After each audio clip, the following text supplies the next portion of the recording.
Salut à tous et bienvenue dans cette vidéo où je vous parle de la biographie du président Assimi Goïta. Assimi Goïta naît en 1983, fils d'un officier des forces armées maliennes, il est formé dans les académies militaires du Mali et fréquente notamment le Prytanée militaire de Kati et l'école militaire interarmes de Koulikoro. Il dirige les forces spéciales maliennes dans le centre du pays avec le grade de colonel. Il est ainsi confronté à l'insurrection djihadiste au Mali. Assimi Goïta, avec Ismaël Ouagué, Malik Dio et Sadio Camara, Modibo Kone l'un des organisateurs du coup d'État de 2020 contre le président Ibrahim Boubacar Keïta. Le 19 août 2020, il est désigné président du Comité national pour le salut du peuple.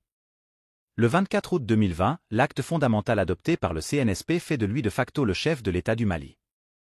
La communauté internationale refuse qu'il prenne la tête de la transition ou le droit de succéder au président de transition à désigner, même s'il quitte l'armée. Il est finalement désigné vice-président de la transition le 21 septembre 2020. Le serment d'investiture a lieu le 25 septembre 2020. Toutefois, c'est Assimi Goïta qui demeure le dirigeant de facto du pays. Le 24 mai 2021, peu après l'annonce d'un second gouvernement conduit par Mokhtar Ouane se caractérisant par la mise à l'écart de deux membres de l'ex-CNSP, les colonels Kone et Camara, Bandao, le Premier ministre et le ministre de la Défense sont interpellés puis conduits sous escorte militaire à Kati. Le lendemain, le colonel Assimi Goïta annonce avoir démis de leurs prérogatives le président et le premier ministre, qu'il accuse de sabotage de la transition, leur reprochant d'avoir formé un nouveau gouvernement sans se concerter avec lui, alors que la charte de la transition lui confère un droit de regard sur le choix du ministre de la Défense et celui de la Sécurité, anciennement occupé par ses alliés Camara et Kone. Avec ce coup d'État et jusqu'à nouvel ordre, Assimi Goïta devient président de la transition par intérim.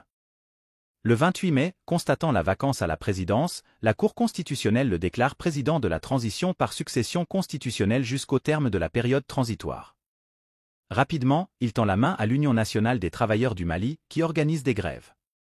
Le 28 mai, il annonce que la fonction de Premier ministre reviendra à la coalition d'opposition Mouvement du 5 juin Rassemblement des forces patriotiques, M5-RFP. Celui-ci désigne son chef, Choguel Kokala Maïga, pour prendre la tête du gouvernement, ce qui est effectif le 7 juin, après la prestation de serment de Goïta à la Cour suprême.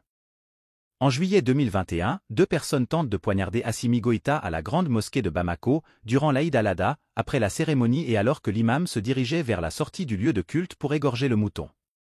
Le dirigeant n'est pas blessé. En décembre 2021, à l'issue des Assises nationales pour la refondation, qui proposent de prolonger la transition de 6 mois à 5 ans pour mener des réformes politiques, Assimi Goïta annonce qu'il souhaite prolonger de 5 ans la transition. Il suggère ainsi de tenir le référendum constitutionnel en janvier 2024, les élections législatives et sénatoriales en novembre 2025 et une élection présidentielle en décembre 2026. Cette proposition est discutée lors du sommet extraordinaire de la CEDEAO du 9 janvier suivant. À l'issue de celui-ci, l'organisation, qui rejette également une proposition d'une transition de 4 ans, décide la fermeture des frontières avec le Mali, le rappel des ambassadeurs et un blocus économique. Le 21 février, la charte de la transition est effectivement amendée pour prolonger la durée de la transition pour une durée indéterminée maximale de 5 ans. Par ailleurs, Assimi Goïta est inéligible à la prochaine présidentielle, sauf s'il démissionne de ses fonctions. Enfin, le président du CNT devient le successeur constitutionnel du président de la transition.